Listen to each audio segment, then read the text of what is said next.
match 1. We're back on Companionless, and this is a keeper. We got pressure, we got burn spells, we got creatures, we got possibly have card advantage plus creatures in the form of Abbot. So hey, you know, can't complain. You know, life is good sometimes, as they say. So let's see.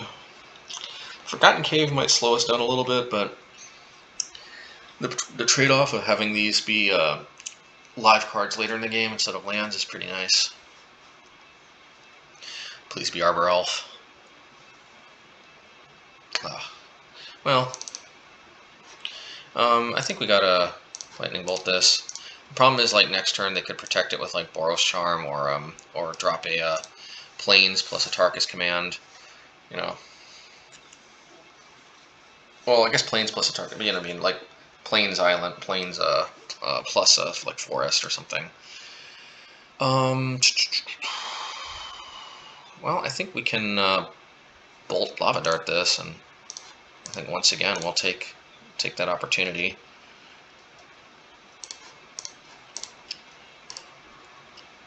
It's kind of rare that you can deal with a Tarmogoyf like that, but I mean, we'll take it, because I think as long as we can deal with Tarmogoyf, I think like the rest of our cards are kind of a really strong card advantage and can hopefully pull us through. So let's see if we draw a land or a 1-drop. Hopefully it doesn't burn a Seasoned Pyromancer off the top. That would be the worst. Well, you got us. I don't know about that. Yeah, land. Sweet. Alright, well, let's get the Swiftspear down, and I think this is what they call Brushfire Burn. This is actually also trying to be kind of like a Red Dex Win type deck, actually. The difference is that they kind of rely, I think, on Tarmogoyf and Wrenn and 6 for their like card advantage engine, whereas like we just sort of get incidental card advantage off of all these different sort of value positive cards. So I mean, like, they've got their strengths and weaknesses. I will say though that I think that their card advantage engine is definitely a lot more vulnerable to graveyard hate than ours is. So Relic is probably a shoe-in next game. All right, let's keep going with the Abbots. As long as we don't like burn a Blood Moon or a Seasoned Pyromancer, we should be good. That is very sweet.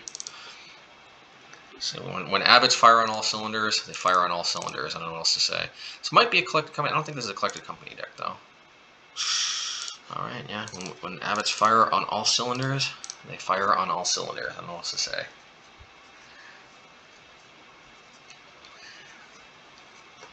Oh yes, please pass me. Yep.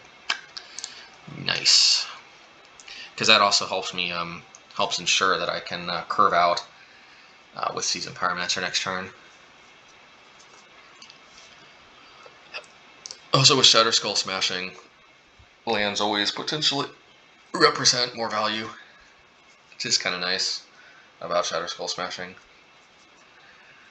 Alright, well I think unless they drop a Goyf here, I think the card advantage game kind of favors us.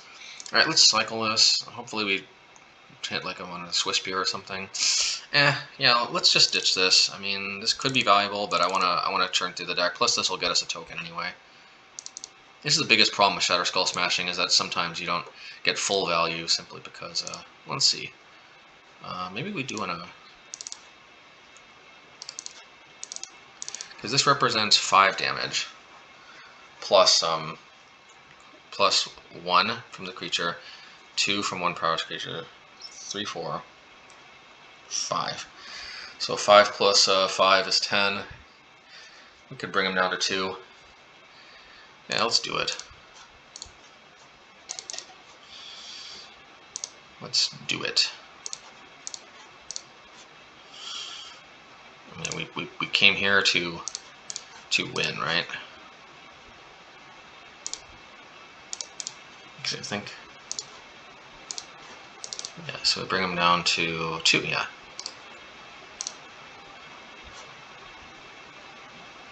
Alright, well, we got a land back from the deal. Oh, well, or not, or are they just bluffing? Okay. Alright. Yeah, I guess you know, they were like, dang it, man, why did you just play right in the path? I don't know. I mean, it wouldn't have been the end of the world anyway. We would have gotten 1 land back from flashing back those lava darts. We still would have had 3 power in play. They would have basically had to rip Goyf for that to be like a problem. Yeah, plus we have an Immolator coming up, which represents a pretty good chance of being able to deal with whatever they play at some point. Okay, so we're going to bring in Abrade because I do think we are the control in this matchup. Not sure about the Blood Moons, to be honest.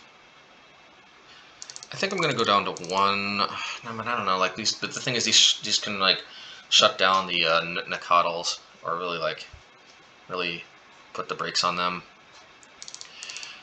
I don't know, we'll play 1 for now and we'll see how it goes. Swiftspear I don't think is necessary. I don't think Lava Dart is necessary, to be honest. Definitely we want Relic for sure. Abbot is good, as we saw. Immolator is good. Abrade is good. Bonecrusher is good. Having 24 lands is nice. All right, well, I think this is what it is. I mean, if we see pro-red creatures, we'll bring in Spellbomb. If we see if they look uniquely vulnerable to Blood Moon, then we'll side in more Blood Moons. I don't know what we'd side out though if we sided in the Blood Moons, but you know, we'll see. We'll see how the next games go.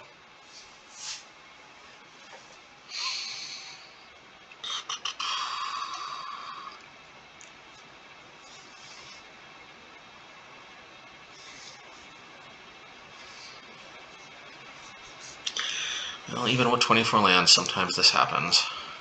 Alright, now that's more like it. I just think Shatterskull Smashing is going to take too long to come online. And we're probably going to cycle this Forgotten Cave.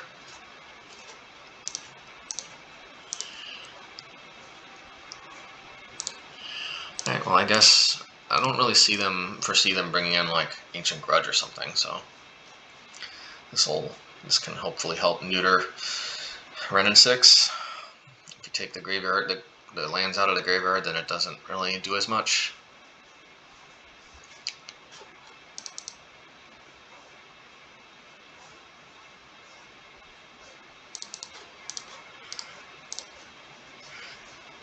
A little odd timing, but they can choose to time their fetch as they see fit.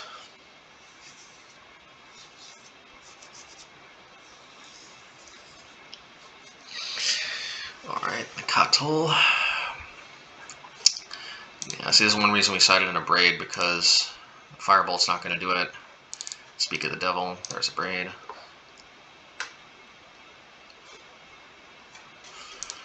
Alrighty, so they're probably going to fetch. They don't.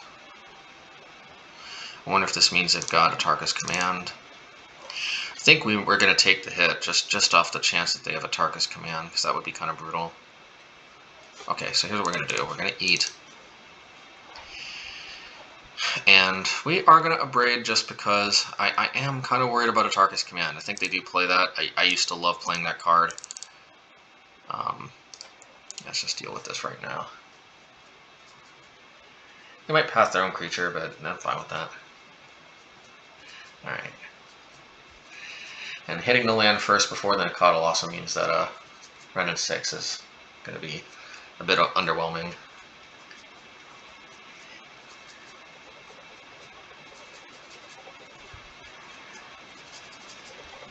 I think they had Atarka's Command, and that's why they fetched red.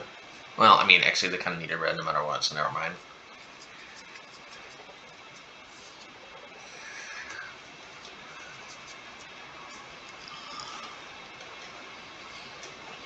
Okay, is this from Night of the Reliquary? Oh, okay. Well, I mean, yeah, that's a little unfortunate, but I don't think it's the end of the world.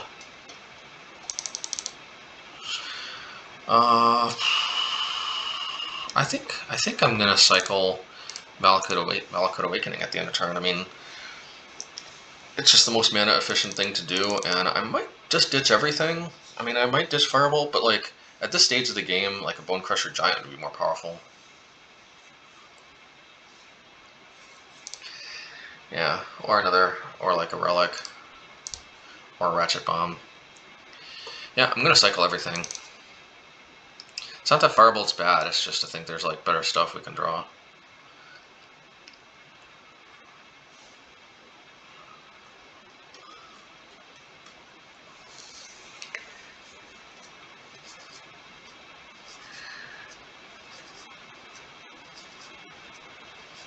Maybe this is a more mid-rangey Naya type deck. Oh no! Oh man! I didn't think they were playing Thalia. Can't play this anymore. That was unfortunate. Oh, and I forgot to cycle Forgotten Cave too. Well, no, this is just not nice.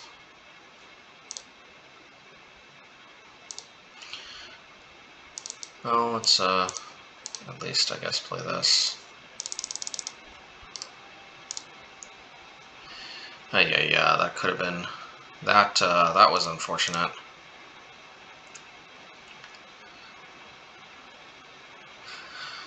I was literally thinking, like, well, what 2-drop could they play that could punish me for yielding with a Valakut? You know, I guess sometimes you do win on time though, and like I do like yielding. I do like keeping the game flowing. You know, it does mean that I very rarely lose on time, so there's that. Okay, well, I suppose a little late.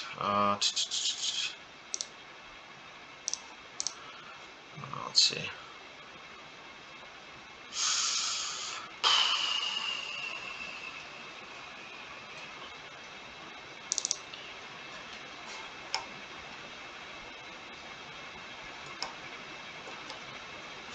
Alright, well, we gotta stem the bleeding at least a little bit. Let's see.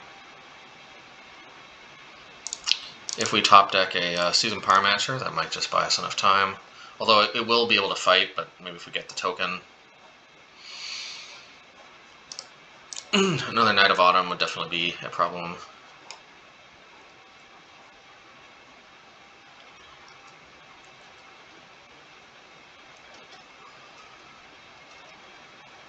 Oh, there we go. Speak of the Devil. I wonder why they bring in so many artifact. Oh, they think we're burned, so they're bringing this in for the life gain, probably.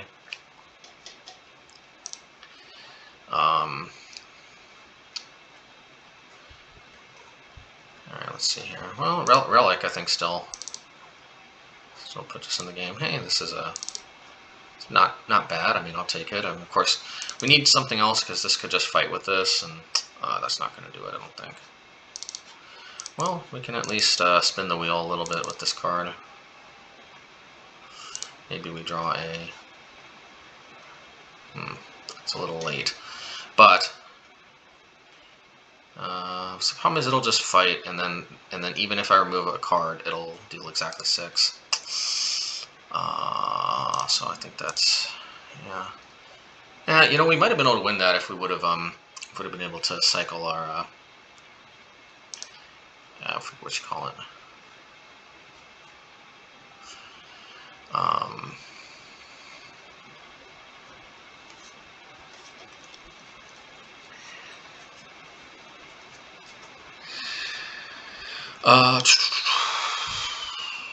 No, I mean, I think the fundamentals of this deck are pretty good. We just have to be a little more careful about not exposing Relic. Because if they have to like Knight of Autumn the Relic and we can draw a card, that's pretty strong. Yeah, also like, if you notice, we don't have the chat up. I actually think I'm going to try this for a while. You know, not having the chat up, because it's actually not because it's not like to avoid hearing stuff from other players. It's just that you know, it's just I get tempted sometimes to, I don't know, like how can I say, having the chat up makes me think of the social aspect of the game a little too much, and like it's really kind of like not to your advantage to think about anything other than just maximizing. Yeah, we just no lands. Just maximizing your chances of winning. So yeah, so I think here it's fairly obvious. Forgotten Cave is the pitch. But I mean, I guess we can take a quick peek, see if they said anything. We don't want to be rude or anything. Okay, nothing. I think it'll give you a notification if they do say something. Yeah, but the idea is having the chat not in front of me will hopefully avoid distractions, avoid me thinking about, like, you know, chatting and again the social aspect of the game, which actually is kind of nice. Like, obviously, especially in the tabletop side of the things, the social aspect is arguably something that makes Magic's unique and special, but at the same time, maybe mix it up, you know. There's a time for it, I guess, a time and place. Alright, I don't want to get cold to Nicodle, hopefully. Alright. Well, I think this is Immolator time. If nothing else, we could always play Shatterskull. Well, if you have to draw land for that to work. Yeah, we'll see. I mean, we're putting pressure on with the Immolator, so you know, hopefully they don't have a way to deal with the Relic while I'm tapped out. That would not be nice, but we'll see. Wait a minute, am I missing something? They don't have a mountain. I'll take the trade. Yeah. Yeah, I'll definitely take the trade.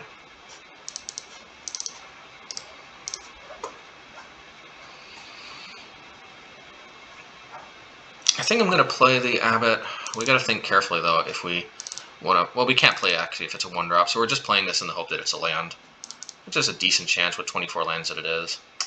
Man, it is, but it's going to expose the Relic.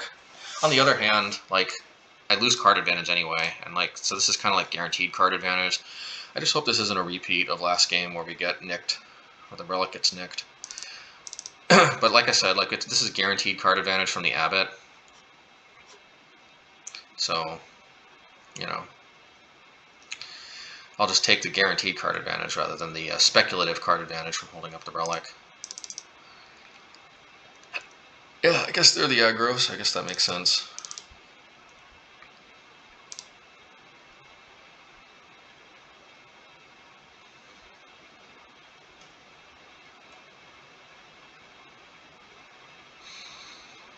Alright, what's the plan?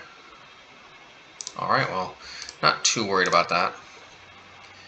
I wouldn't be worried about him. From Terminator 2.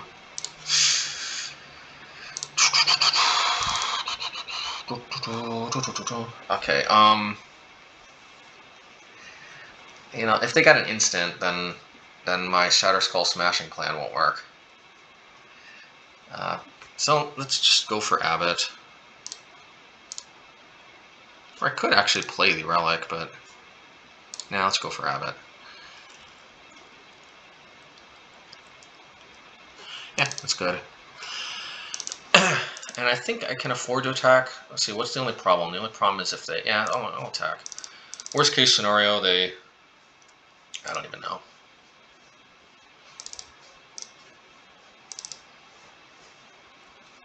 And these lands definitely pay better dividends when you have a Shatterskull Smashing in your hand.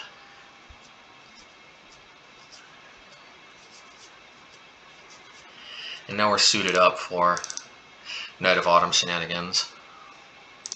Alright, they don't want to crack the foothills. Understandable. Question is, do we go after the Thalia or do we go after the Goyf? Probably the Thalia, because Goyf is getting handled pretty well by the Relic. We could try to, yeah.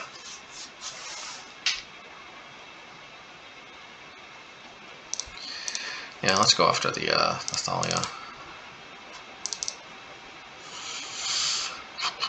And we could play the Ratchet Bomb, but I don't know if it's worth exposing the Relic. The Relic obviously is proven to be able to do great work here.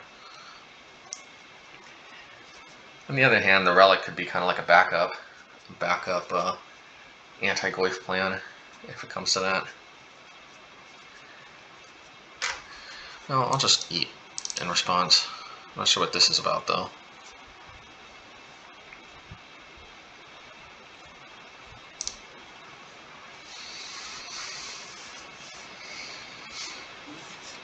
We have a path-throwing creature, but I don't know.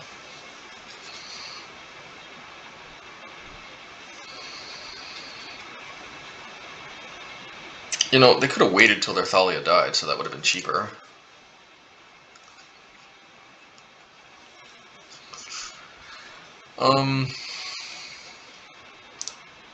I'll offer the trade. And I won't play the Ratchet Bomb. There's just really no reason to expose the bomb. All right, I'll take the trade, and I won't crack the bomb.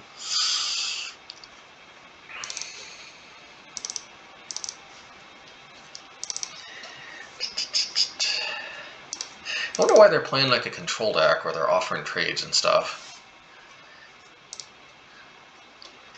Alright, well, I think Shatterskull Smashing's got that covered. Although we draw land so we can continue to hold up Relic. Alright. Yeah. I still think this is a little unfortunate. It makes me wish I would have played the Ratchet Bomb, but you know, it is what it is. I think we gotta take that where we can. Hopefully I don't get Knight of Autumn. Actually, I don't think I can, because they don't actually have a green and a white. Well, now they do, so we don't get Knight of Autumn now. On the other hand, this does mean that we can stop the Knight of Autumn, because we couldn't if it came into play with 2 counters. Oh. It's not Knight of Autumn. As long as I don't cascade into Knight of Autumn. Thalia's not that bad. Thalia doesn't really concern us too much. I don't think Bloodbraid alone, though, is gonna win them the card advantage war, but I could be wrong.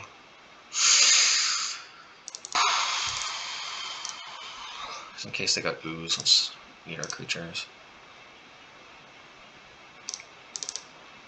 Hopefully draw land. Nice. Okay, so let's play this, and we can stop the either the Bloodbraid or the Thalia as we see fit. Probably the Bloodbraid. The 2/1 first strike is not particularly threatening in the face of our cards. I suppose I could have stomped the Bloodbraid preemptively. Yeah, maybe I should have. Because if they path it, then it's actually kind of card advantage for them. I guess this incentivizes them. Okay, yeah, you know what? That's a reason too, because this incentivizes them to make a play like this. Now, because of Thalia, they can't actually play a Tarkus command, so there's that. We're definitely going to stomp the elf. We got plenty of mana, so we don't really actually have to worry about the Thalia much. I mean, I guess they could still path it, but at least they can't like blow us out with a Tarkus command or something.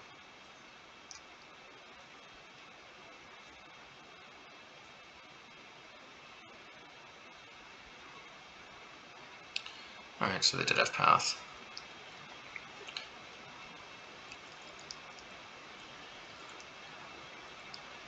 I mean, it's almost the same thing. It's just letting us stomp it and then pathing the Bonecrusher. The difference, though, is we don't get a land, and they do.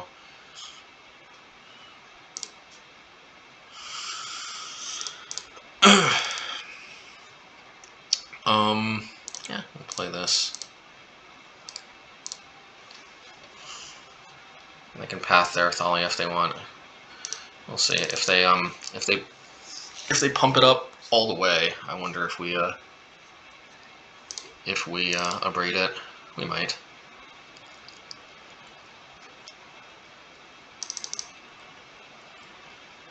I'm gonna wait till blocker step to use their Kessig Wolf run.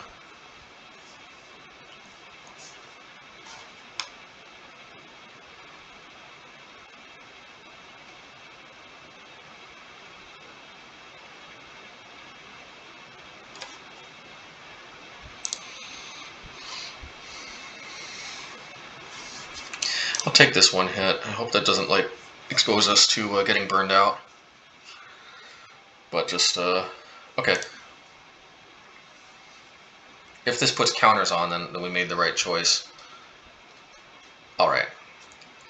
I am going to respond just on the off chance that somehow they can pump it or something. But definitely this was abrading this was the better play, I think, than abrading the Dahlia. So patience did pay off here. It's good to know. I guess I can Shatterskull this, and I guess I will. I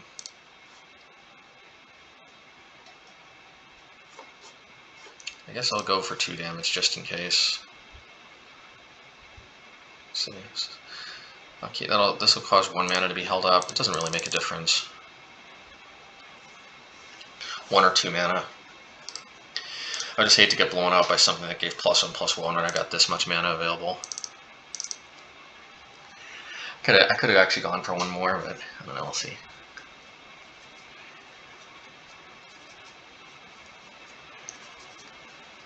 I could have waited to see if they present another creature, but I don't want to be greedy.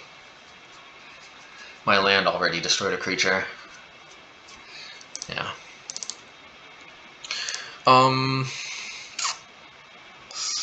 Keep Ratchet Bomb on 1, I don't know.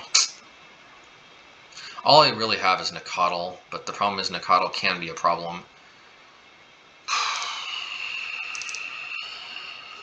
Alright, let's cycle this.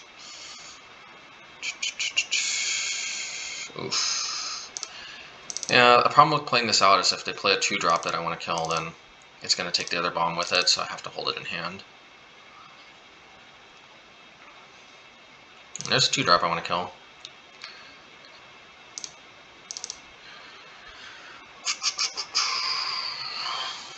Alright, charge counter. Alright, target player sells a card. So we're going to Croc and then we're going to play the other Ratchet Bomb. It's a good thing we held this one.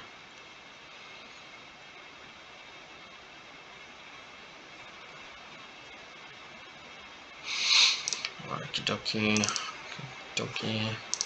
Alright, sacrifice. Play Ratchet Bomb, play Seasoned Pyromancer. And now we really pull ahead. They might play Seasoned Pyromancer too, although I don't know if they play enough red. But definitely Seasoned Pyromancer helps you pull ahead in the card advantage realm, I tell you what. Could have held that in hand actually for Valakut Awakening. Keep forgetting I've got those in the deck. On the other hand, this does enable me to play Abrade and hold up the relic activation, so it's probably worth it, but future mountains I should probably hold. At least the first one. Okay.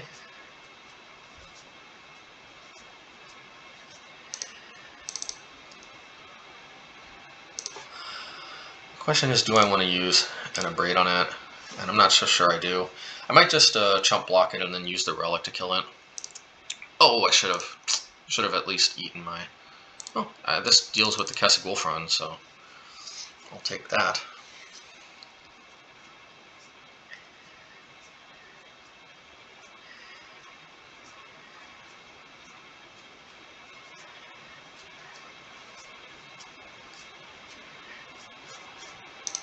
See exactly what that's about. Some kind of artifact destruction or enchantment destruction or something.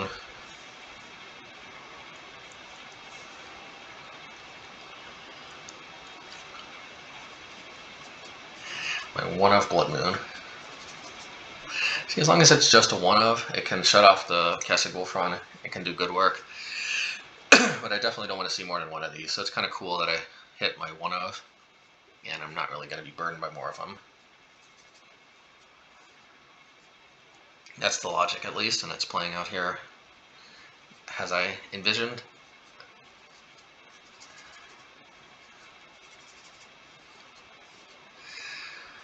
Okay, I wonder what's the plan is from the OP.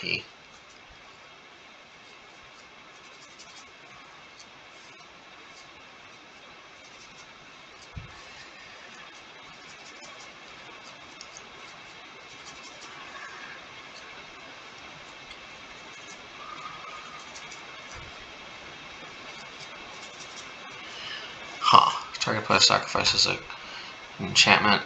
Target creature you control fights target creature you don't control. Well, see, what I think I'm going to do here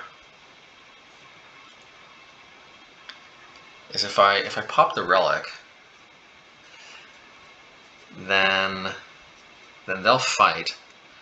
But the problem is I'll sacrifice an enchantment first, and then by the time they fight, this will be in the graveyard, so I don't think that'll work like as I want. So here's what I'm going to do. I'm just going to Abrade this, because this would also make it so my creature won't die. Yeah, I like this. Yeah. Because then like a non-creature will be fighting.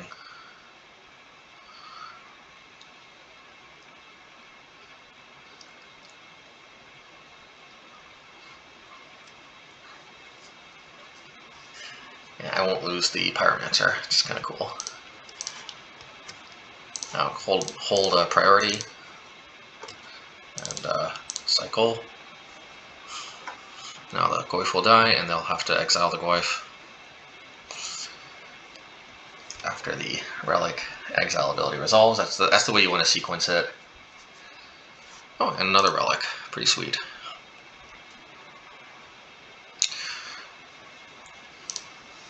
Alright, and there's nothing to kill it, so that's cool.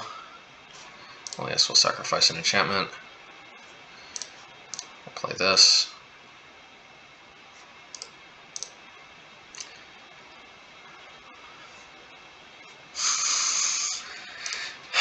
Yeah, like I said, I think their card advantage engine is kind of vulnerable to graveyard hate, so that's where Relic can really punish it.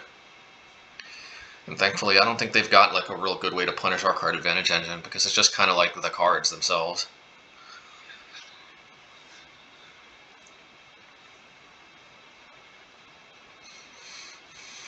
Alright, let's see if they hit the bomb or the Relic.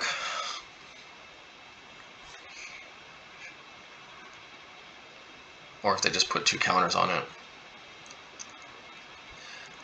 Yeah, putting 2 counters is legitimate.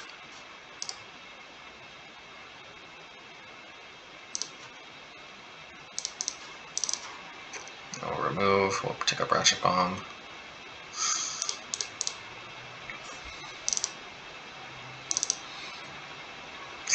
Yeah, we'll hold this in hand. So let's see, they can actually deal a lot of damage to us. 1, 2. I guess they can give it trample, and then they could crash through for 4, possibly 5 if they draw land.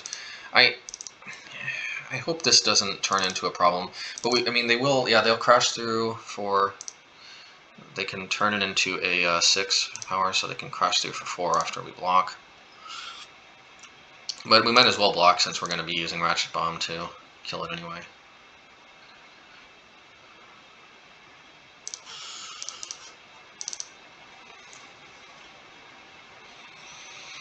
Alright, so they're going to give it trample.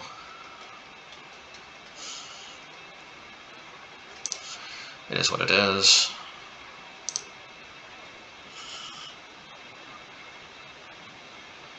Seven life is not too low, still relatively healthy.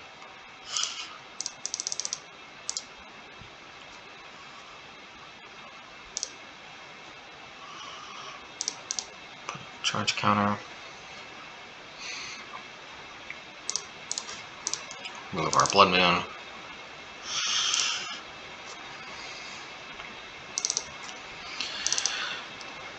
Alright, and we'll take this, but first we're going to crack so that it doesn't kill our own Pyromancer. Nice, I think I'll cycle this. Nice, I think I'll cycle this. Yeah, see, we can really churn through our deck with like all these lands that also double as cyclers. Like, I mean, the deck is mostly gas, and like we've honestly drawn most of our mountains. Let's see, it's 5, 2, 3, 4, 5, 6, 7, 8. Yeah, I've only got 4 more mountains left in the deck. All right, well, with 2 relics, I'm not too worried about this.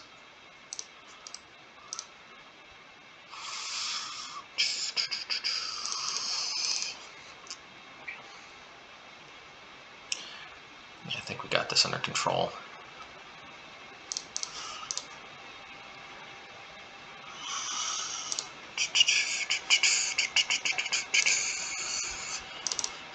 Alright, I'll try to Firebolt it.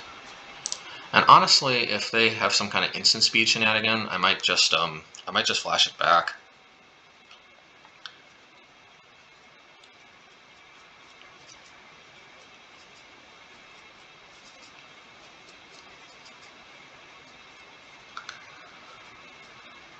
Alright, that's fine. Yeah, I'll just flash it back. And that also removes it from the graveyard.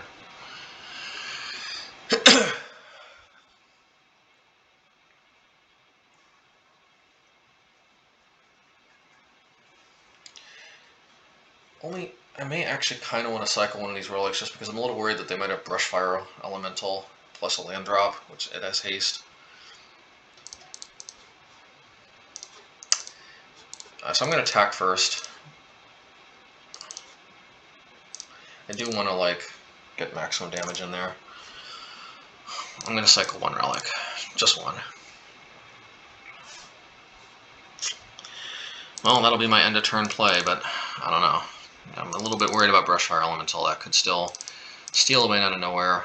Or, of course, they could have Double Bolt. I don't think they have Gen's Red, actually, for that. Or this, or this. Oh, my goodness. Well, I can still draw a card with Relic, maybe. Maybe that card will be Lightning Bolt.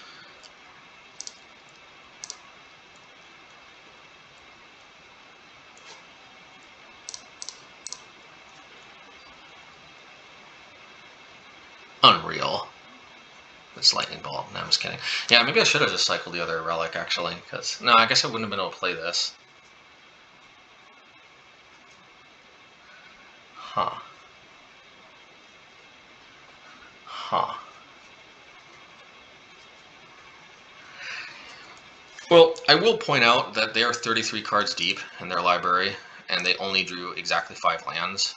I do think that this kind of was in our favor, and I think we probably should have just held one token back at least, because then they would have had to have used the Lightning Bolt, or we could have chumped, and then we would have had like a lot more going on.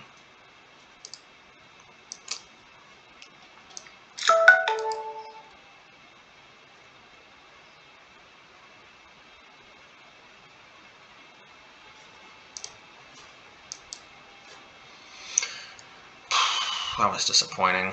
That seemed like a foregone conclusion. But, yeah, the thing about Brushfire Elemental was I believe has Trample, so, like, holding back a token wouldn't help that, but totally forgot about Bloodbraid Elf. Alright.